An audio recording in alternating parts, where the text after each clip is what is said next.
आज हम mechanical property of solid पढ़ने वाले हैं। Mechanical property of solid. इससे पहले हम रोटेशन ऑफ बॉडी पढ़ चुके हैं, जो हमारे प्रीवियस चैप्टर है उसके अंदर। Rotation of a body depend upon the centre of the mass of body. What is the center of mass of a body? The whole mass of the body is exist. That point is known as the center of mass of body. अब जो body है उसके लिए कुछ condition हम apply करते हैं। सबसे पहले अगर हमें मैकेनिकल प्रॉपर्टी पढ़नी है सॉलिड की, उससे पहले हमें रिजिड बॉडी के बारे में पता होना चाहिए कि रिजिड बॉडी होती क्या है। तो रिजिड बॉडी क्या होती है, देखिए आप यहाँ से डेफिनेशन मैंने राइट डाउन की गई है। Rigid body generally means a hard solid object have defined shape and size. But actually में कोई भी बॉडी रिजिड बॉडी नहीं होती है। जितनी भी रियल लाइफ के अंदर आप बॉडी देखोगे वो सभी की सभी स्ट्रेस्ड, कंप्रेस्ड और बेंड हो सकती हैं। लाइक ऐसे जैसे स्टील बार होती है, स्टील की रोड होती है या आयरन रोड होती है, या आप कोई भी मेटलिक रोड ले लीजिए, तो वो परफेक्टली कैसी नहीं है, रिजिड नहीं है। तो इसका मतलब क्या हुआ कि कोई भी बॉडी परफेक्टली रिजिड नहीं है। बेंडिंग ऑफ बीम आप पढ़ेंगे, वहाँ पे बीम जो रोड होती है वो क्या हो जाती है, बेंड हो जाती है बीच से। जितने भी सॉलिड की हम पढ़ रहे हैं कि डिफाइनाइट शेप और साइज होता है। In order to change the shape और size of a body is required used as a helical spring. देखिए in this diagram helical spring की फॉर्म में आपको क्या मिलेंगे कि एक्चुअली में कोई भी रिजिड बॉडी होती है उसके अंदर जो मॉलिक्यूल्स होते हैं वो इस तरह से क्या होते हैं, अटैच्ड होते हैं। आप इस डायग्राम में देख सकते हैं like as a spring, just ये हमारे मॉलिक्यूल्स हैं और इन मोलिकुलर फोर्स ऑफ इंट्रैक्शन जो है, इनके बीच की जो बॉन्डिंग है वो स्प्रिंग की तरह होती है। जब इस पे कोई एक्सटर्नल फोर्स अप्लाई किया जाता है तो इनके बीच में like as a spring stretch हो जाता है या फोर्स प्रेशर लगाते कंप्रेस्ड होता है। सेम सिचुएशन सॉलिड के अंदर भी होती है। उसके जो मॉलिक्यूल्स हैं वो डिस्टर्ब्ड हो जाते हैं अपनी ओरिजिनल पोजीशन से। तो सेम सिचुएशन आप यहाँ देख सकते हैं कि इनके जो एंड है वो ज्वाइंट किए गए हैं, हेलिकल शेप है, स्प्रिंग से अटैच किए गए हैं। अब आगे आप पढ़ते हैं व्हाट इज इलास्टिसिटी। इसके अंदर जो इम्पोर्टेंट पॉइंट है मैं वही कराने वाली हूँ, लेकिन इससे पहले आपको रियल बॉडी के बारे में मैंने बता दिया है। Real body can be stressed and compressed and bend. This means that the solid body are not perfectly rigid. Elasticity. What is elasticity? क्या होती है? The property of a body by virtue of which it tends to regain its original size and shape when the applied force is removed is known as elasticity. And the deformed causes is known as the elastic deformation. मतलब क्या है, आप किसी body पर कोई force लगाते हो, मान लीजिए आपके पास कोई रबड़ बैंड वगैरह, आप उसे खींचते हो और खींचने के बाद उसे छोड़ते हो, वो वापस वही पोजीशन ले लेता है।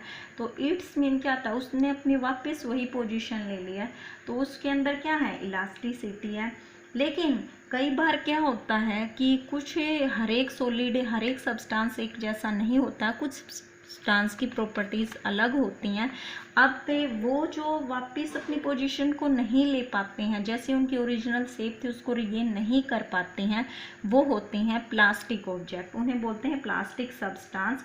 और उनके अंदर इस प्रॉपर्टी, इस वर्च्यूज के जो उनके अंदर गुण भरा हुआ है, ये वर्च्यू है, उसी की वजह से इन्हें क्या बोला जाता है, इस प्रॉपर्टी को क्या बोलते हैं, प्लास्टिसिटी। तो इसकी डेफिनेशन है substance have no growth tendency to regain their previous shape, या you can say regain their original shape and they get permanently deformed. Such substance are called plastic and this property is called plasticity.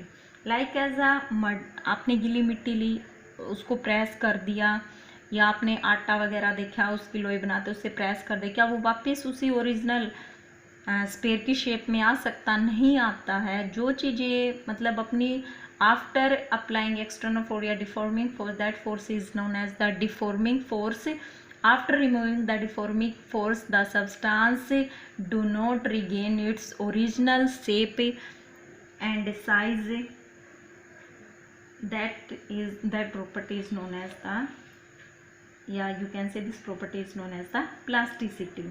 A plastic behavior of materials play an important role in engineering design. सबसे mechanical जो property होती है solid की, engineering design के अंदर most important role play करती है. जितनी भी बिल्डिंग्स बनती है, ब्रिज बनते हैं या रोपवे बनते हैं या ऑटोमोबाइल्स के अंदर, सबसे इम्पोर्टेंट पॉइंट आता है elastic property of a material. अब चाहे वो रोपवे बन रहा है या ब्रिज बन रहा है या कोई बिल्डिंग बन रही है, उसके अंदर स्टील यूज़ किया जाता है या कोई भी कंकरंट यूज़ करते हैं हम, तो वहाँ पर हमें उस कंकरंट, उस मटेरियल का पता होना चाहिए कि उसका इलास्टिक बिहेवियर कैसा है.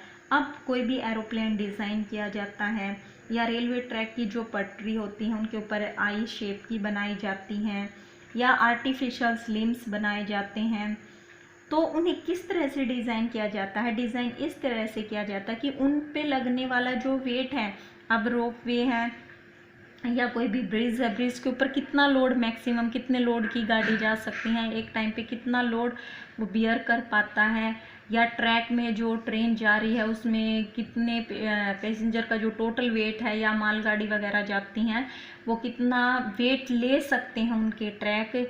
उस ये देखने बनाते टाइम भी हमें उसका जो मटेरियल हम यूज़ कर रहे हैं ट्रैक बनाने के लिए, वहाँ पर भी हमें उसका इलास्टिक बिहेवियर देखना पड़ता है.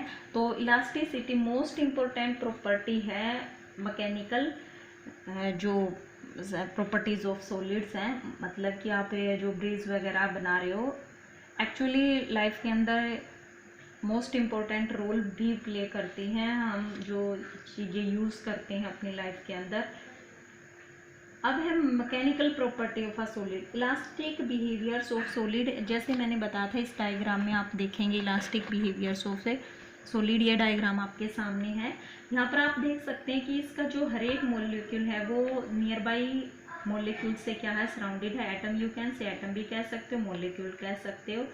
और जो इनका इंटर मोलिकुलर या इंटर एटॉमिक है वो क्या कहलाता है, stay in stable equilibrium position. मतलब कि अगर आप इस तरह से इस पर किसी भी तरह का डिफॉर्मिंग फोर्स अप्लाई करते हो तो क्या इंटरमोलिकुलर फोर्स चेंज हो जाएगा? नहीं, ये चेंज नहीं होगा. ये डिस्टेंस हमेशा क्या रहेगा, सेम ही रहेगा. लेकिन ये चीज़ें, ये जो इंटरमोलिकुलर फोर्स है ये स्प्रिंग के फॉर्म में दिखाया गया, ये वाइब्रेट करना स्टार्ट कर देंगे लेकिन डिस्टेंस में कोई भी चेंजिंग नहीं आएगी. इक्विलिब्रियम पोजीशन का जी चेंज इन इंटर एटॉमिक, अगर ये अपनी पोजीशन से चेंज हो रहा तो ये भी होगा, इट्स मीन ये भी होगा. तो जो टोटल डिस्टेंस रहता है वो हमेशा क्या रहता है, सेम रहता है. और ये क्या रहता है, इक्विलिब्रियम पोजीशन के अंदर बना रहता है.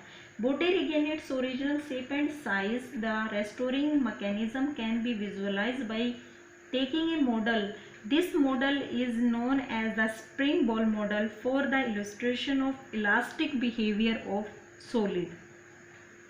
ये मॉडल हमें इलास्टिक बिहेवियर ऑफ सॉलिड के बारे में बताता कि कोई भी रिजिड बॉडी ले रहे हैं, एक्चुअली में रिजिड है नहीं, उसका जो एक्चुअली नेचर है वो कैसा है, इलास्टिक नेचर है, उसके अंदर इलास्टिक प्रॉपर्टी किस वजह से है, वजह मैंने बता दी गई है. चाहे वो कोई भी सॉलिड है, आप पेन से लेके कोई वुडन की कोई भी चीज़ बनी हुई या आयरन से बनी हुई है, स्टील से बनी हुई है, उसके अंदर जो एटम या मोलिक्यूल्स हैं, जो उसका बेसिक स्ट्रक्चर है, उनके बीच में जो इंटरमोलिकुलर फोर्स है या इंटरमोलिकुलर डिस्टेंस है वो लाइक एज अ स्प्रिंग की तरह ही है.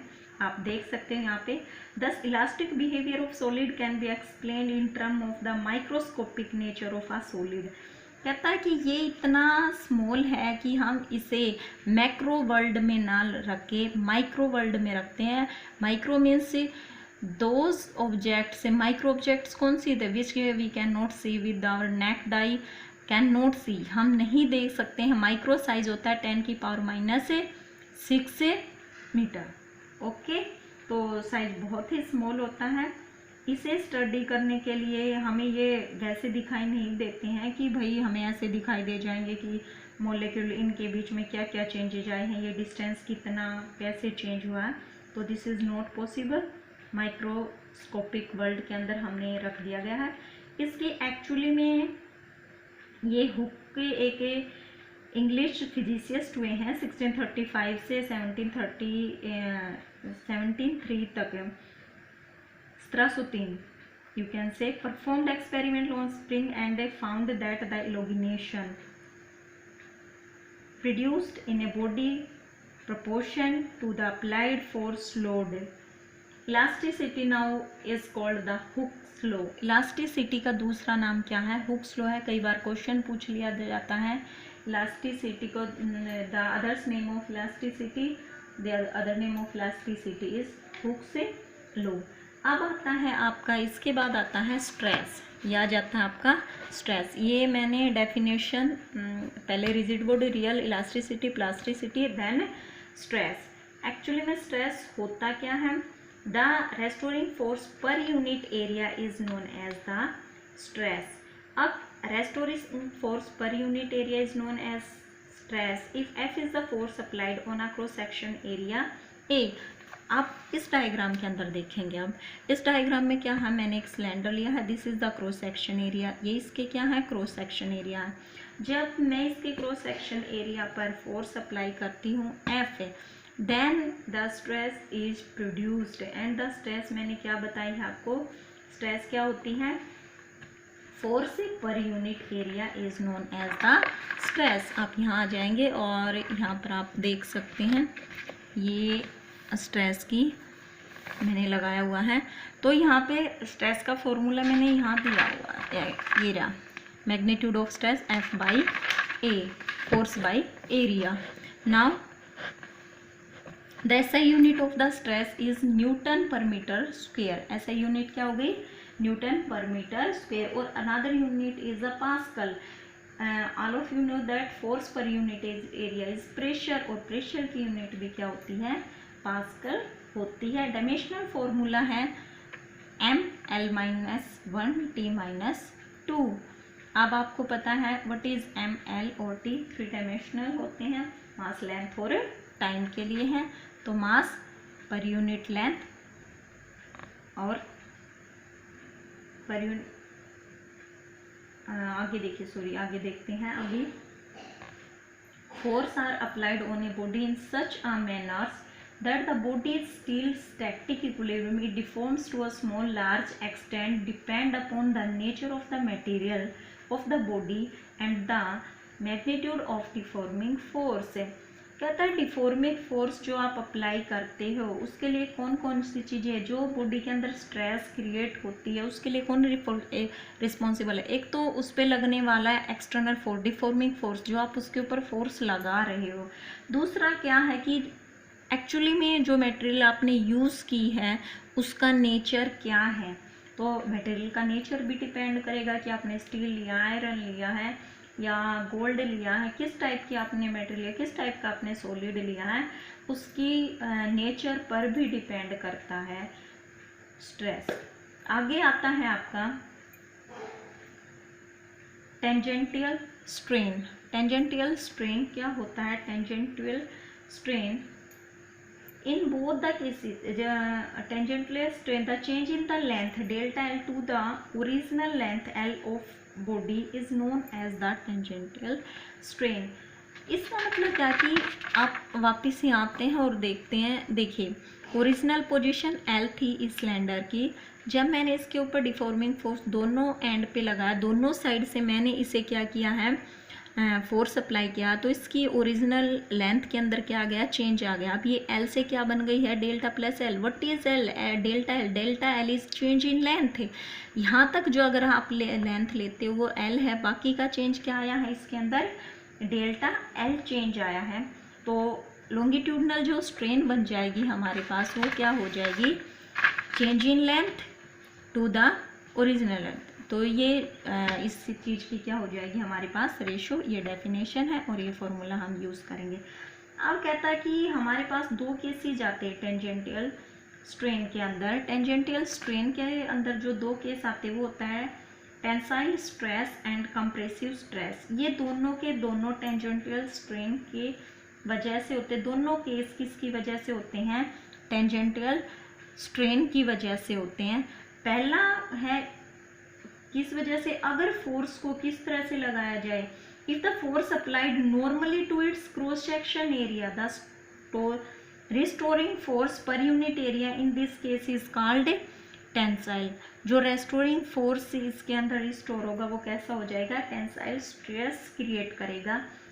अगेन है if the cylinder is compressed under the action of applied force, the restoring force per unit area is called compressed stress. Means अगर आप सिलेंडर को इस तरह से खींचते हो दोनों एज से, तो उस टाइम पे कौन सा होगा? टेंसाइल स्ट्रेस करेगी, क्रॉस सेक्शन एरिया को आप स्ट्रेस करें डिफॉर्मिंग फोर्स अप्लाई करके। लेकिन अगर आप उसी सिलेंडर को कंप्रेस करते हो इस तरह से, तो उस टाइम पे क्या काम करेगा आपका कि कंप्रेसिव स्ट्रेस आ जाएगी। और ये दोनों टेंसाइल और कंप्रेसिव स्ट्रेस किसके केस हो जाएंगे? आपके लॉन्गिट्यूडनल स्ट्रेन के केस हो जाएंगे। ठीक है। अब आता है if equal and opposite deforming force are applied parallel to the cross section area of the cylinder. अब आप इस केस के बाद आते हैं आप सेकंड केस में। अगर डिफॉर्मिंग फोर्स है, हम उसके एरिया ऑफ क्रॉस सेक्शन पे, मैंने इसे इस तरह से प्रेस किया सिलेंडर को, और इसकी शेप कैसी हो गई? इसकी, ये अपनी ओरिजिनल पोजीशन से डेल्टा एक्स क्या हो गया? डिस्प्लेस हो गया है। और यहाँ से तो ये फिक्स है, यहाँ पे एंगल कितना है? थीटा लेके चली हुई हूँ मैं। तो यहाँ पर आ जाएगा आपका कि relative displacement between the opposite face to the cylinder, the restoring force per unit area develop due to the applied tangential force is known as the tangent shearing stress. अब मैंने अभी इसके ऊपर जो फोर्स लगाया है वो restoring force per unit area developed due to the applied tangential force is known as the tangential और शेयरिंग स्ट्रेन। दो नाम लिए जा सकते हैं इसके, इसे शेयरिंग स्ट्रेन भी बोला जाएगा और इसे टेंजेंटियल स्ट्रेस भी बोला जाएगा, सॉरी टेंजेंटल स्ट्रेन भी बोला जाएगा। तो अब आता है डायग्राम पर ही चलते हैं हम। यहाँ पे डायग्राम मैंने दिखा दिया आप लोगों को। कहता है कि जो डेल्टा एक्स था, अभी आपने जैसा डायग्राम में देखा था, वो डेल्टा एक्स क्या है? Relative displacement between the opposite face of a cylinder. Cylinder के जो ये अपोजिट फेस थे यहाँ पर, इनमें जो डिस्प्लेसमेंट हुआ इसके कंपेयर में इसमें वो कितना है? Delta x. ओरिजिनल पोजीशन दोनों की अगर यहाँ से लेते हैं 0, लेकिन डिस्प्लेसमेंट अगर आप अलोंग एक्स एक्सिस देखते हो तो डेल्टा एक्स आया। अब देखिए इसी डायग्राम से हम आगे समझने वाले हैं। ये हमारा थीटा है, ये परपेंडिकुलर हो जाएगा डेल्टा एक्स, ये बन जाएगा हमारा बेस। और बेस आपने कितना लिया है? एल, ये एल है बेस, ये परपेंडिकुलर है डेल्टा एक्स। तो यहाँ से जो हमारे पास बनने वाला है, यहाँ पे बन जाएगा, आप फॉर्मूले पे आते हुए देखेंगे कि हमारे पास शेयरिंग स्ट्रेन जो बनी है, शेयरिंग स्ट्रेन आ गई है हमारे पास। यहाँ पे आ जाइए, शेयरिंग स्ट्रेन आ गई है डेल्टा एक्स बाई एल, मतलब perpendicular by base. Perpendicular by base क्या होता है? Tangent theta. फिर theta is very very small and ten to theta, when theta is very small, theta change, theta में कितना डिस्प्लेसमेंट है? डेल्टा एक्स क्या है? ओरिजिनल जो लेंथ है उसका 1% है। 1% it is a very small quantity है। अगर ये बिल्कुल छोटा है और अगर आपका न्यूमरेटर स्मॉल है और डिनोमिनेटर बड़ा है, तो ये क्या करेगा? 10 to 0 करेगा। और थीटा, टेंजेंट थीटा 0 कब होता है? When theta is equal to 0। तो थीटा यहाँ पे नियर अबाउट, अगर आप किसी स्टील वगैरह मेटेरियल की बात लेके चलते हैं, स्टील आप यूज़ करते हैं, तो वहाँ पर थीटा की जो वैल्यू होती है, सॉरी थीटा, हाँ जी, थीटा की जो वैल्यू होती है वो नियर अबाउट कितनी होती है? 10 डिग्री होती है। अब इसी के साथ साथ अब मैंने बता दिया शेयरिंग स्ट्रेन क्या हो जाएगा? Tangent theta 10 to theta. अब आता है हमारा नेक्स्ट लास्ट पॉइंट आएगा। लास्ट पॉइंट पे हम चलते हैं ये बुक देखेंगे, बुक वाला केस है। इसमें क्या होता है कि हमारे पास कोई सॉलिड ऑब्जेक्ट है, मैंने बुक लिया हुआ है इसके अंदर। अगर उस बुक को हम कंप्रेस करते हैं या प्रेशर डालते हैं, तो uniformly in all the sides the deforming the force applied by the fluid. अगर आपने, मैंने बुक का केस लिया, उसे हैंड से प्रेस किया हॉरिजॉन्टली, तो इसके अंदर भी कौन सा केस आ जाता है आपका, यही वाला केस आता है, ये आपका शेयरिंग स्ट्रेन वाला।